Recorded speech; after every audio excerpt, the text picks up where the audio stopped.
Through the centuries, to leave Earth was an impossible fantasy. Then two rival scientists became locked in a race to realize that dream. Their struggle would make history. Fire!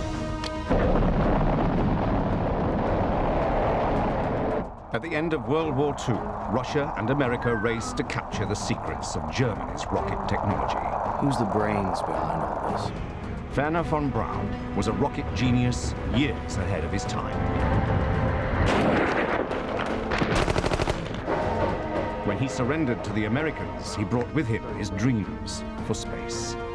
We had other rockets at the theoretical stage.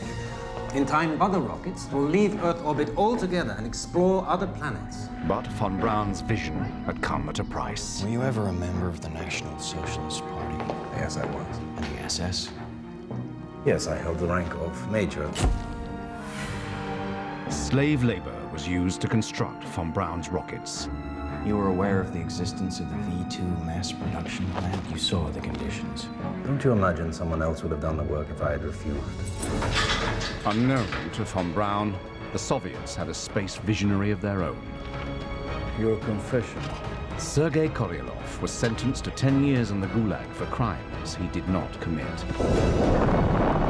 Once released, he became the chief designer of Russia's rocket program and was so successful that his very existence was hidden from the West.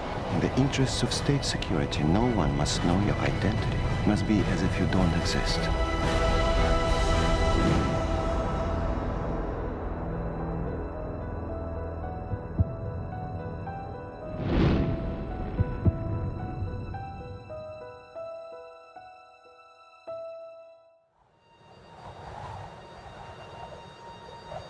After the Second World War, an iron curtain fell across the ruins of Europe, separating the communist East from the capitalist West.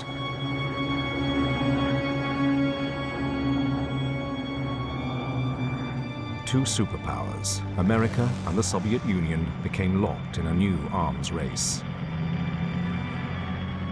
The Cold War began as each side feared a preemptive nuclear strike by the other. In 1952, the Americans tested the most powerful weapon the world had ever seen, the hydrogen bomb. The year is now 1953.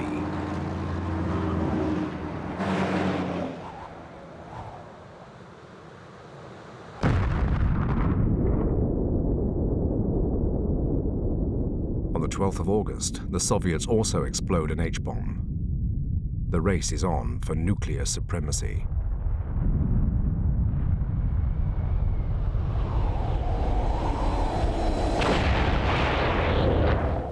Congratulations, comrades. Good job, well done. May all such future devices explode successfully.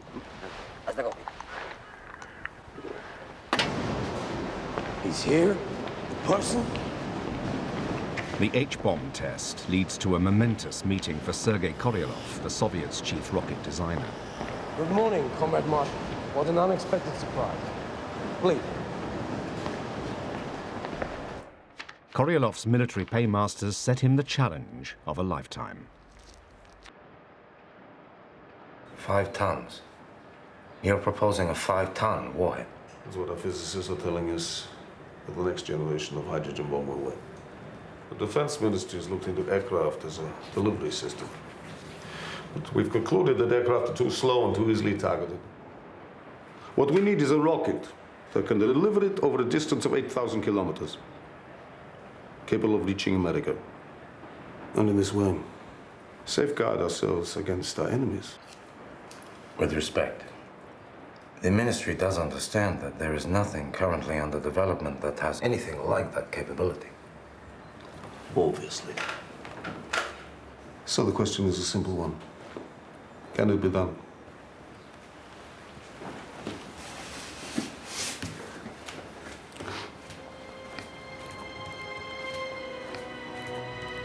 Of course, Comrade.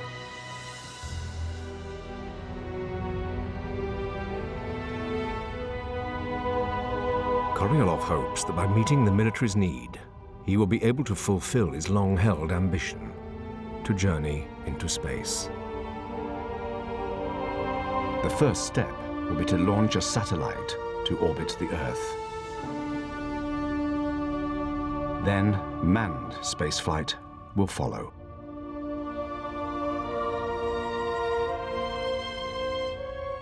But on the other side of the world, in America, Korolev knows he has a rival. What he doesn't know is that his rival faces a crisis.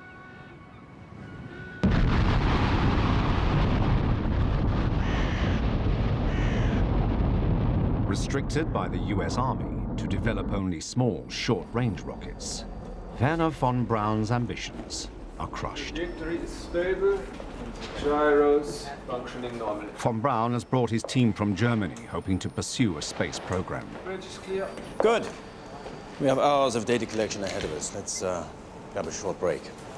Besides, I have some news to pass on to you. But their employers, the US Army, have sidelined them.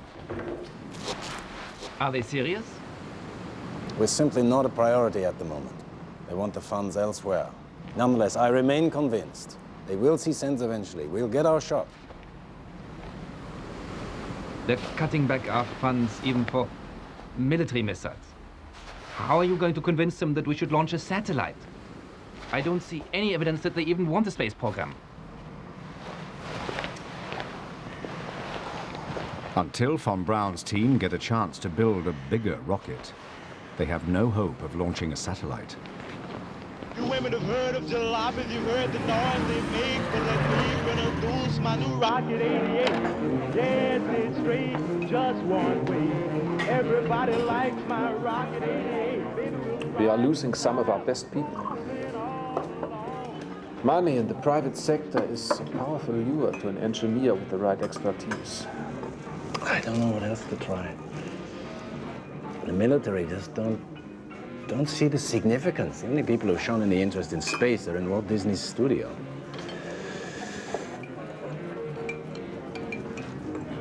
Maybe that's the answer. Sell the idea direct to the American public. Show them there's more to it than missiles. Show them space as America's new frontier. Von Braun doesn't know he has a rival in the Soviet Union. We're going to need a radically new approach. To send 5 times the weight over 15 times the range, we need twice the velocity, 20 times the energy of our biggest rocket. For Korolev and his deputy, Vasily Mishin, the new rocket will stretch science to breaking point. You know something, Vasily? The rocket will have to be nearly half the size of that building over there.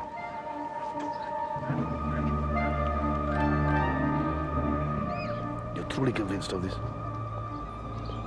Hold your nerve, Vasily. And remember, when we have it built, we would finally be able to launch a satellite.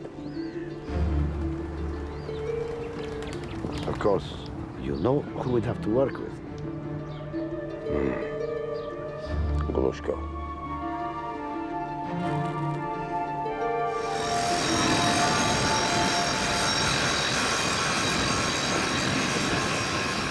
To have a chance of success, Korolev first has to enlist the help of the Soviets' leading rocket engine designer. One of the very men who had denounced him during Stalin's purges, Valentin Glushko.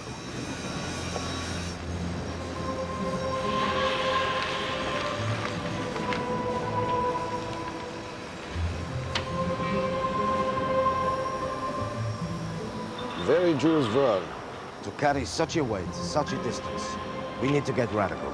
Well, I'm all in favor of that, but you'll never get one engine to carry a 5-ton warhead. But what if we use several engines, firing together to share the load? But there's no telling on the impact of one engine on another. It's never been tried. Well, that's a challenge for you, Valentin. What I propose is 4 clusters of main engines strapped to the main body of the rocket. Once they've accelerated the rocket to sufficient speed, the clusters drop away, shedding the dead weight, allowing the central core to continue at a faster velocity.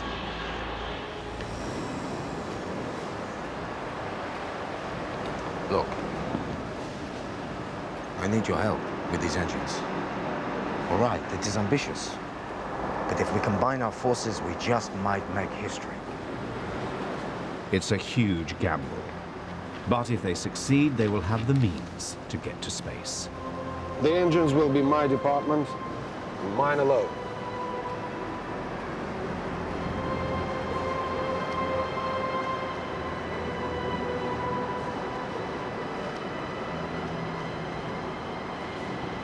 All right, I'll do it.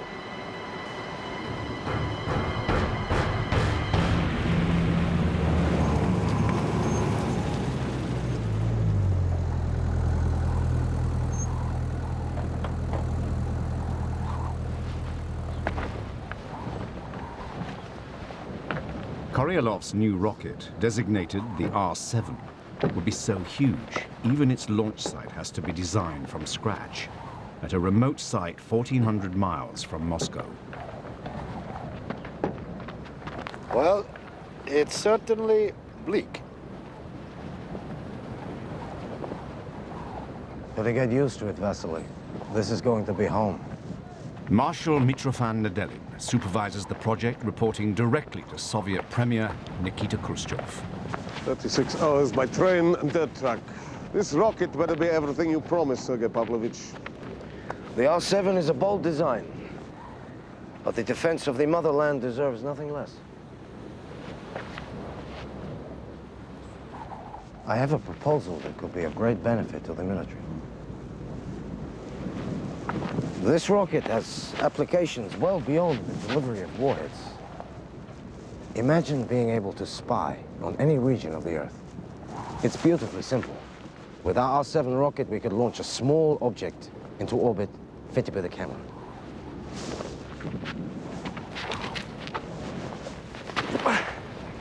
Throw anything into the air, it will climb in an arc till its speed can no longer match the force of Earth's gravity and is pulled back down to Earth. Stone or missile, the effect is the same. But with this rocket, we will have the means to throw something much faster and higher. Right out through the Earth's atmosphere. There, it will orbit the Earth, held in place by the balance of its outward speed and the force of Earth's gravity. Now, imagine if we launched our satellite like that. It would circle the planet, photographing everything we would want to see. Even those things the Americans would rather we did not see. They're not sleeping over there, neither are we. This is a military commission. We need to place nuclear warheads on American soil. We don't want spaceships. Von Braun is also on the offensive. In an attempt to outflank his military employers, he persuades Walt Disney Productions to sell his dreams of space direct to the American public. Change orbit. The Earth, more than 1,000 miles below, will appear a gigantic glowing globe, an awe-inspiring sight. North America will look like a great patchwork of green and brown, stretching all the way to the snow-covered Rockies, bordered by the brilliant blue of the seas. On the Earth's night side, the world's cities will appear as twinkling points of light. The Earth itself will be framed by the absolute black of space. The real prize is the conquest of space. And if we don't do it, another nation, possibly a less peace-minded nation, will. With a high-powered telescope, you can see all points on the surface. You can see ships. And cut. Enthralling 40 million viewers on primetime television, Von Braun becomes a household name. And behind the scenes, things begin moving his way. Unlike the Soviets, the Americans secretly planned to develop spy satellites. As cover, they announce a peaceful scientific satellite program. The President today approved plans by this country of going forward for the launching of a small, unmanned, Earth-circling satellite in the region beyond the Earth's atmosphere. The news alarms Koryalov, afraid of losing his chance to be the first in space. Look at what the Americans are up to now. Look. They have von Braun, so we know they have the technological expertise. For all we know, they could be launching a spy satellite over Moscow within a month. May I suggest to the committee they give me permission to use the new rocket to launch a satellite? You're obliged to and will continue your work as ordered. No one is irreplaceable, comrade.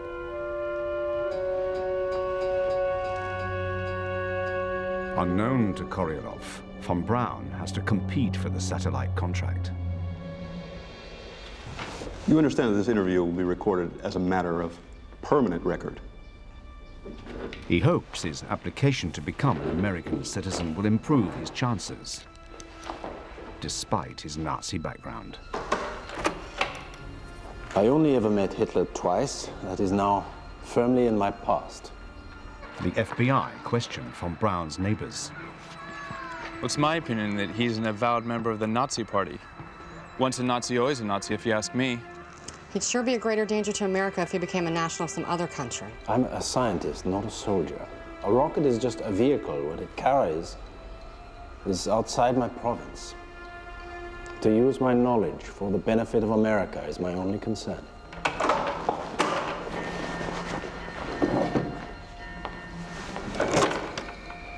The subject seems to have little interest in political affairs. He is considered loyal to the United States. Based on this interview, I see no reason to doubt the subject's sincerity in applying for residence. Sign, please.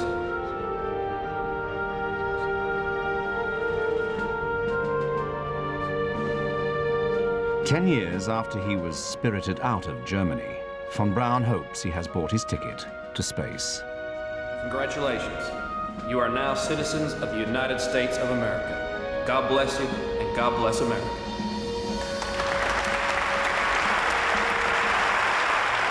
But his satellite bid faces stiff competition from the US Navy.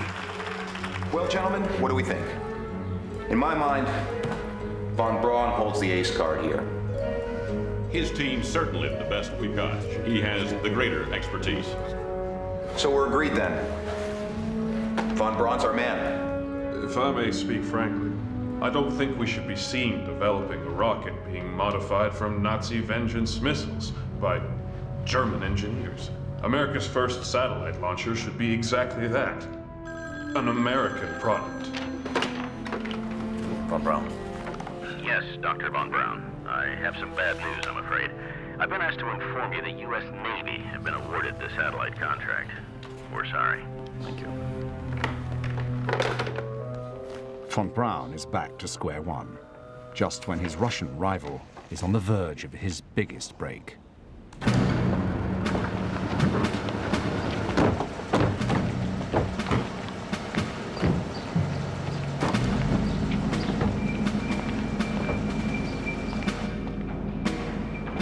Convinced that long-range rockets provide the best means of destroying the United States, Soviet Premier Nikita Khrushchev checks up on Korolev's progress. Powered by Valentin Glushko's clustered engines, the R-7 will carry the next generation of nuclear warheads. May I introduce the R-7. This is a mock-up of the actual rocket, but completely to scale. A truly impressive machine, Sergei Pavlovich. How much does it weigh? 280 tons at liftoff. Thrust at liftoff will be over 403 tons, more than anything achieved before. What is that in horsepower? That would be approximately 6.4 million, Nikita Sergeyevich.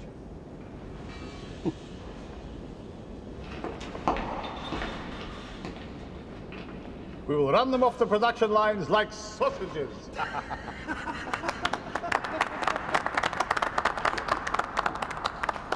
As you know, Nikita Sergeyevich, we are designing it to carry a 5-ton warhead. But that is only one of its applications. There's something else I would love to show you.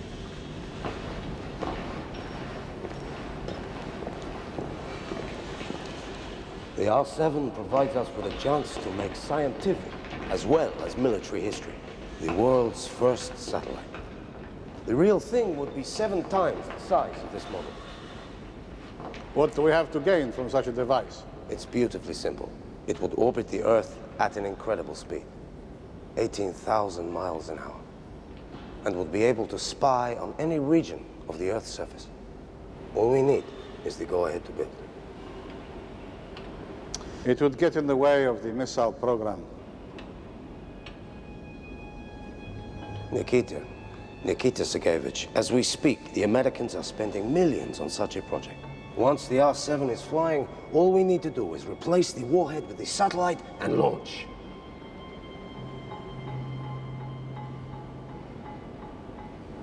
So, the Americans have shiny new cars, and we have a shiny new satellite.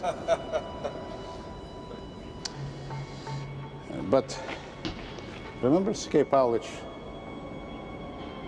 you better make sure that it works.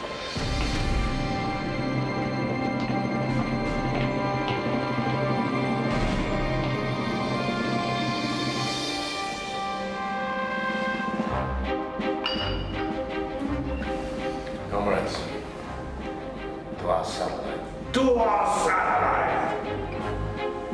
With Khrushchev's blessing, Koryalov wastes no time starting to build his satellite, codenamed Object D. Dozens of different Soviet institutes are involved in the prestigious project. NII-885 radio guidance systems. SKB-567 telemetry. NII-592 automatic. OKB-10 applied mechanical. NII-4 ballistic and control and measuring devices. As the Cold War arms race intensifies in the mid-50s, both sides test ever more powerful nuclear weapons. You know how bad sunburn can feel. The atomic bomb flash could burn you worse than a terrible sunburn. We all know the atomic bomb is very dangerous. Since it may be used against us, we must get ready for it. First, you duck, and then you cover. Remember what to do, friends. Now tell me right out loud. What are you supposed to do when you see the flash? Duck and cover. With the deepening crisis, the American military decide to build medium-range missiles. At last, von Braun is given funds, but to build a larger rocket to carry warheads, the Jupiter C. Although far less powerful than Koryalov's R-7, it could launch a small satellite. But von Braun still faces opposition. Then a firing squad of Hungarian soldiers took aim at the red star on the statue's pedestal. Please be informed that on the dates you intend for the test firing, inspectors will arrive and will remain throughout the test period. You know what this is about, don't you? They're checking we don't launch a satellite. They think we might do it accidentally. Well, we might. Mightn't we? Not with Pentagon inspectors around.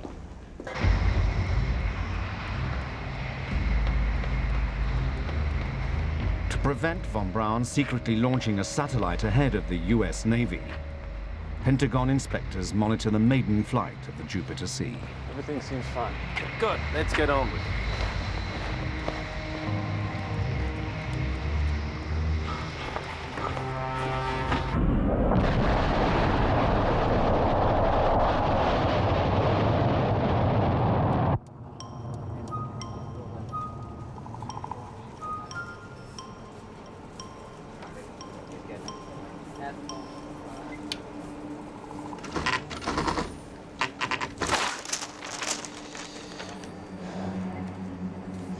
Range 3,335 miles.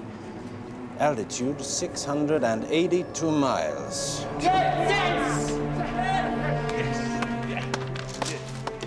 That, gentlemen, is an altitude record. Feel free to report back to Washington that if they'd allowed us to realize the Jupiter C's full potential, they could have made space history today.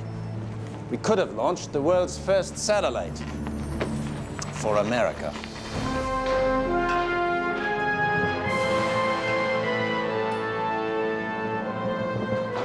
In the Soviet Union, all Koryalov's hopes of launching a satellite depend on the R-7 rocket and the clustering of its engines. If this first test of the flying cycle works, then your idea of clustering may very well be the way forward.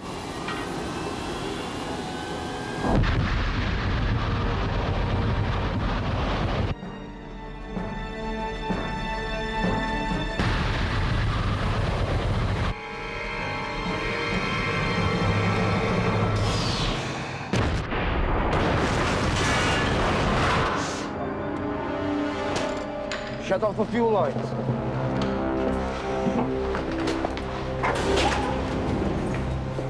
What do you think? Fuel line rupture.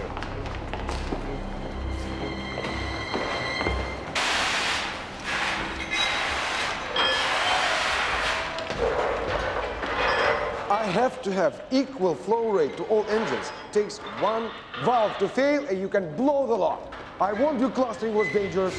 Look at it.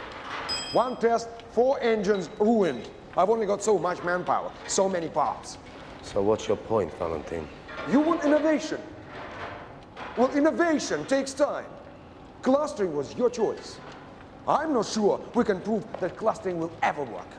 Worse still, work on Koryalov's satellite, Object D, reaches crisis point. It's just too big. By 7 centimeters. Unless we remove the Geiger counter system, it just won't fit. Idiots. Idiots. Why don't they take our orders seriously? How the hell are we going to succeed if they don't look at our specifications? They are ignorant lumberjacks. They're not worth the bullets it would take to shoot them. And who's responsible for this? How much extra weight has this introduced? Anyone would think we have a goods train here, not a satellite. We should change it then. Make it lighter and simpler. Let's strip it to the bone, remove the scientific experiments. It will work then.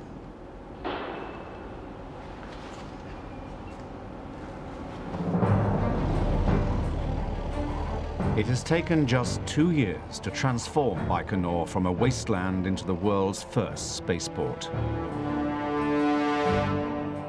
Despite the problems, Glushko finally delivers the first engines to the launch site. The engine clusters will provide thrust. Smaller, revolutionary steering engines will set the R-7's course.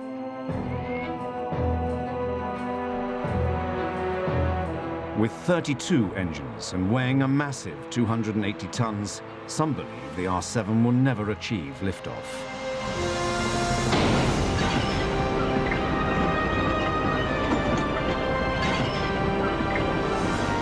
If it does, Sergei Koryalov will get the chance to launch his satellite.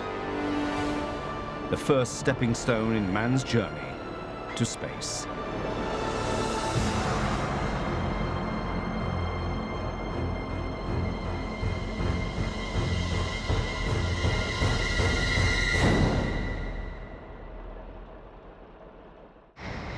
The Pentagon continued to reject von Braun's request to launch a satellite, despite the success of his Jupiter C.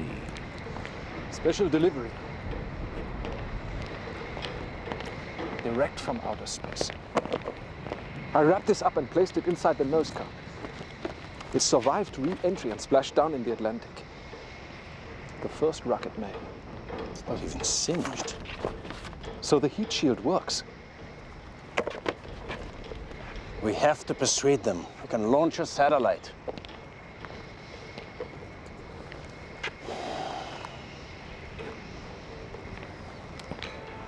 So why don't we divert some of the component parts from the assembly line? Keep them for later.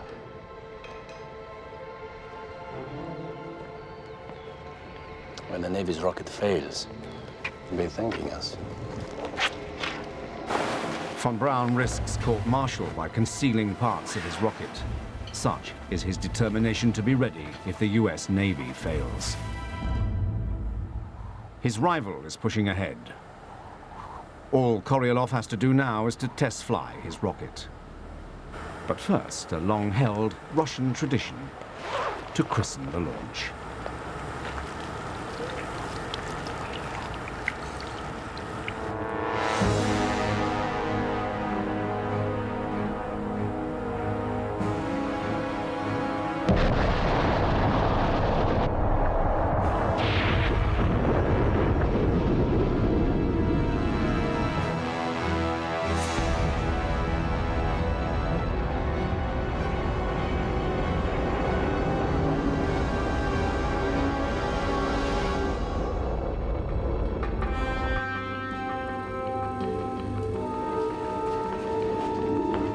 I am picking something up here.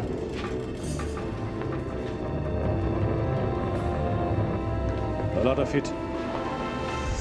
Could be a fire.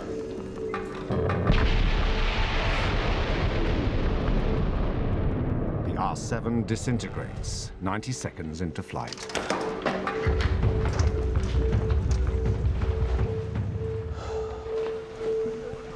Likely cause? Possibly a fuel leak. An engine problem? There's absolutely no way of knowing that at this stage. There could be any number of contributing factors. Well, let's collect what wreckage we can. We'll soon find out.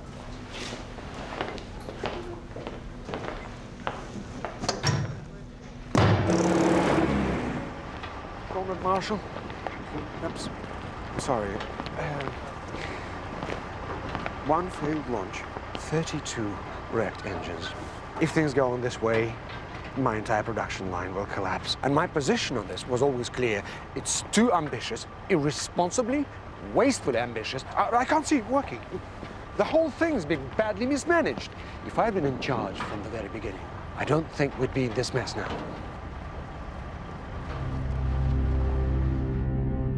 In June, things get even worse.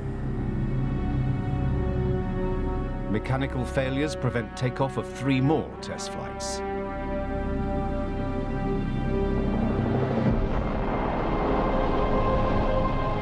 In July, an R7 clears the launch pad.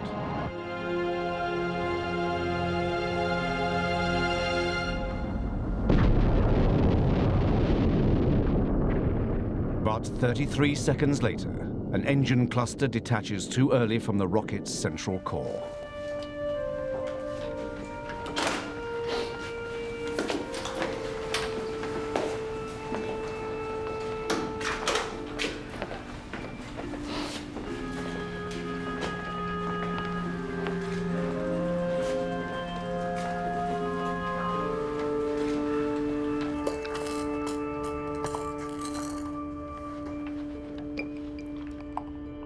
Feeling the strain, Sergei Pavlovich? I'm fine. And what about the rocket? Is that fine? This can't go on. These failures are costly, both in money and time.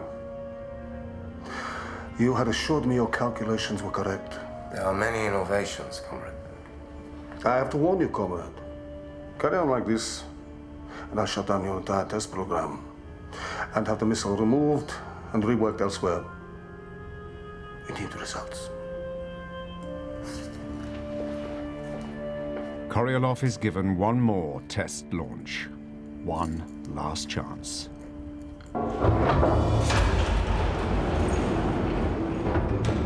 But his satellite has gone through a transformation.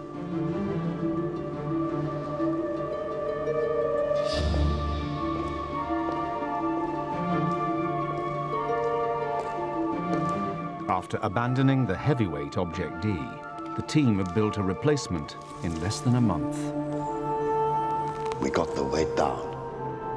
It's now just over 83 kilograms.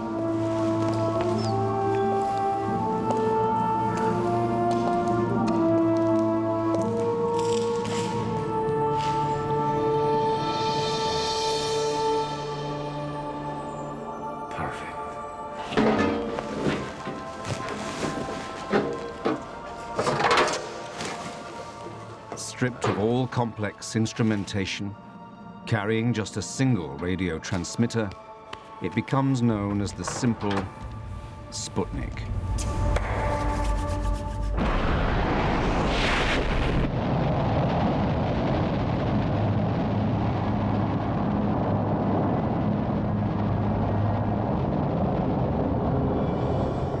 Koryalov's career and his dream of conquering space hang on the sixth and final test launch.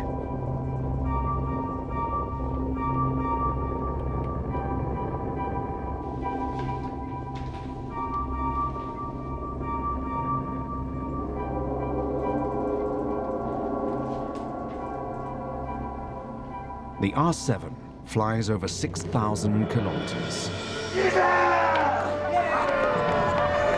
Further than any rocket ever before, hitting its test target in Siberia, Successful launch. flying far enough to reach America. Now you can have your Sputnik.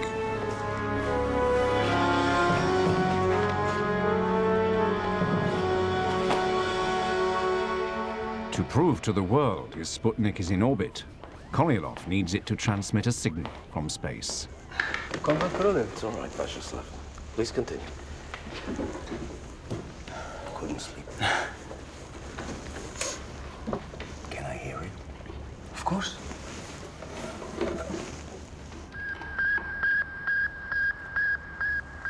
It's really very simple. It's just a single beep repeated at regular intervals.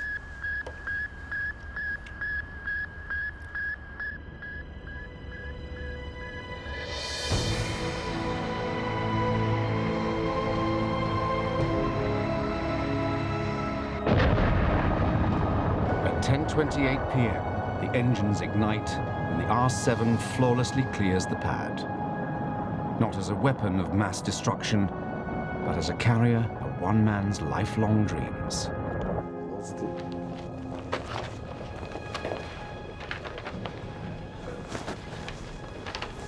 The rocket's dead on course. We should know in 90 minutes.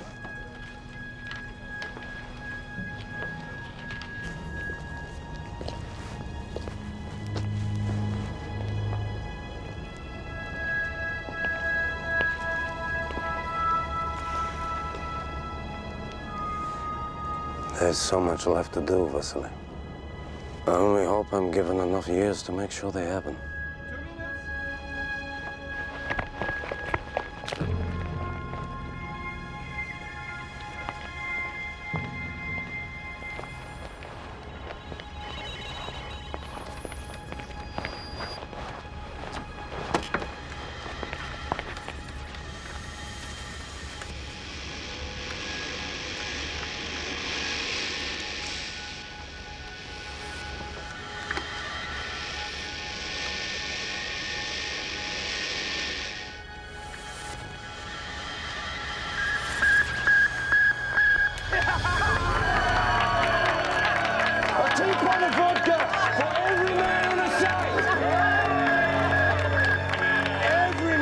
At 3 minutes past midnight, Moscow time, Sputnik 1 becomes the first ever man-made object to orbit Earth.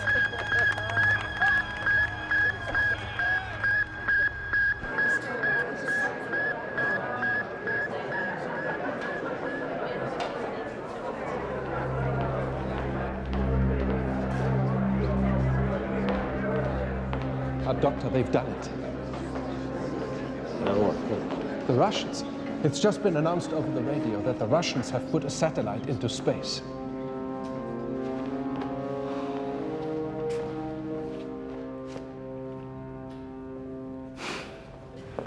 I was in a position a year ago to put a satellite up with my Jupiter C rocket. And I tell you something else, Mr. Secretary. The President is counting on the Navy's rocket. I tell you right now, the Vanguard will never make it. But we can. We can put a satellite up in 60 days. Leave it to me. I'll take it to Washington. Scanning the horizon in Moscow while the world watches the flight of the satellite. They call it Sputnik. Russia hails its own achievement with loud praise. Defense Minister Marshal Zhukov declares Soviet science makes possible newest weapons for its armies, including the intercontinental ballistic missile. Until 2 days ago, that sound had never been heard on this earth. Suddenly, it has become as much a part of 20th century life as the whir of your vacuum cleaner. It gets the American people alarmed that a foreign country, especially an enemy country, can do this, and we fear this. It's a devastating blow to American national pride. President Eisenhower is immediately under pressure to close the so-called missile gap. Mr. President, are you saying you are not concerned about our nation's security? As far as the satellite itself is concerned, it does definitely prove the possession by the Russian scientists of a very powerful thrust in their rocketry. Unknown to the Americans, Korolev is poised to launch a second Sputnik, this time with a passenger.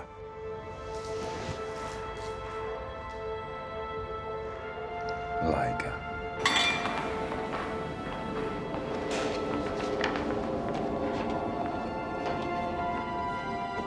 Once sealed inside a makeshift capsule, Laika sits on the pad for 2 days while the R-7 is fueled beneath her.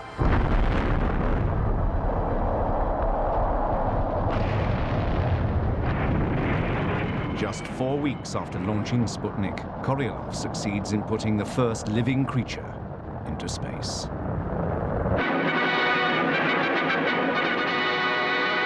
The Soviet Union has launched a second Earth satellite. Do you admire the Russians for doing it or not? No, definitely not. I said we should have been the first ones to have it, if there's such thing. This satellite should be long remembered as a symbol of the torture the animal world must go through.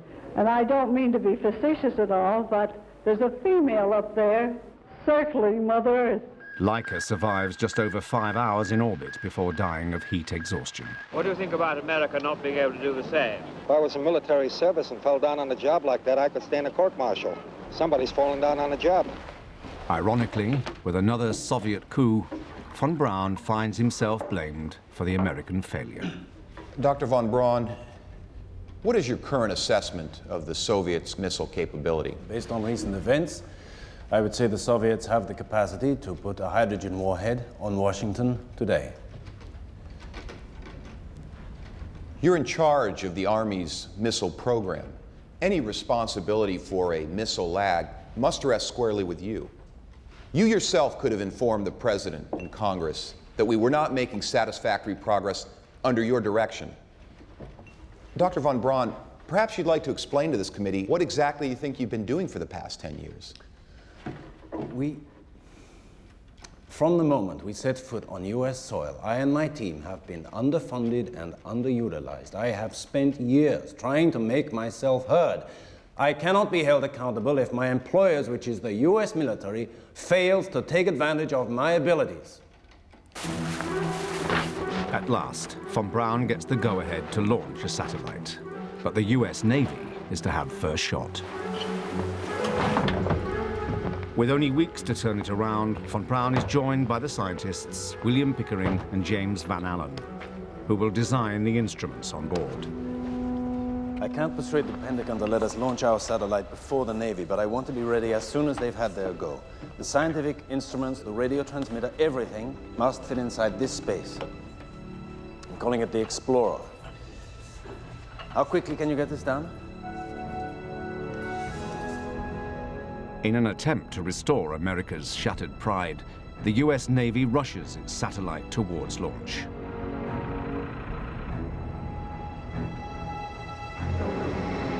The Vanguard rocket has never been tested before, but the world's media are promised that the launch will be the biggest TV spectacle in history.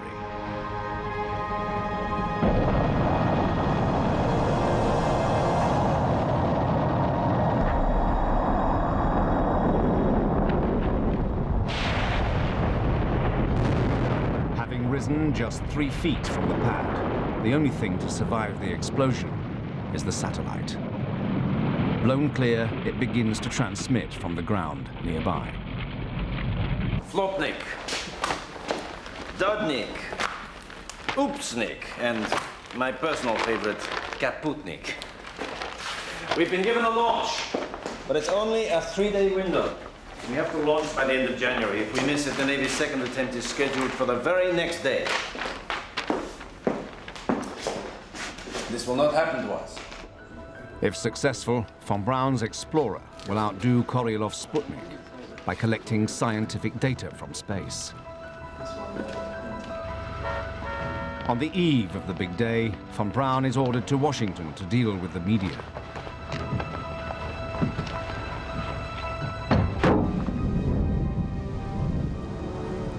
But for 2 days, bad weather prevents the launch.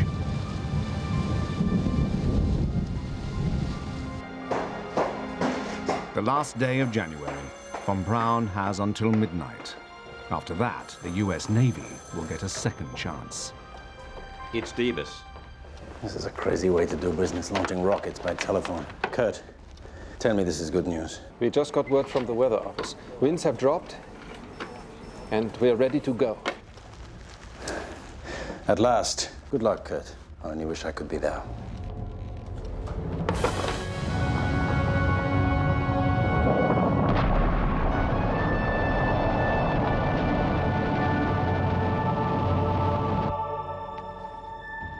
Four months after Koryalov launched Sputnik, von Braun's satellite is bound for space. How long can we expect to wait? This is Antigua Island. 4th stage is fired. Explorer should be on its way. Okay, gentlemen. All we can do is wait. It should be over the next tracking station in California in an hour and a half.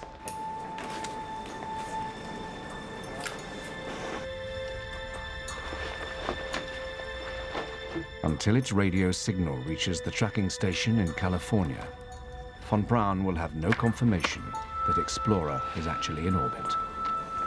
There is a 90-minute wait.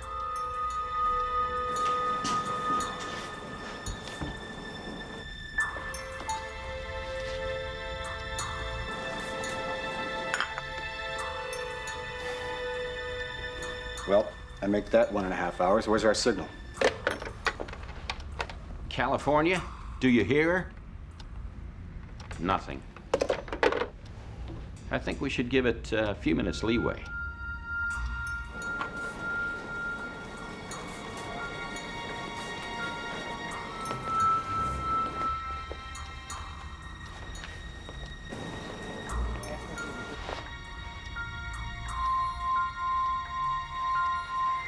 Werner, what happened? Do we have a satellite or don't we? Pickering. We did? Gentlemen, made it to space.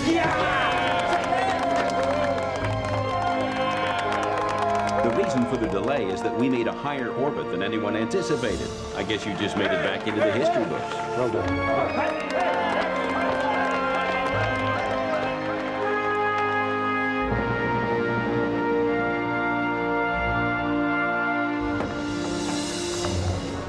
Gentlemen, I am proud to announce the successful launch of Explorer 1, America's first man-made satellite into Earth's orbit last night. I have long seen my purpose in life as the promotion of space flight. Well, today we have answered the Soviet challenge, and in doing so, opened the gates to the heavens. At last, von Braun has a satellite. Are we happy with the dimensions? But still no idea of the identity of the man who has beaten him to it. Apparently, the Americans have evened the score. It would appear that we are in a race to space. A race that we, of course, intend to win.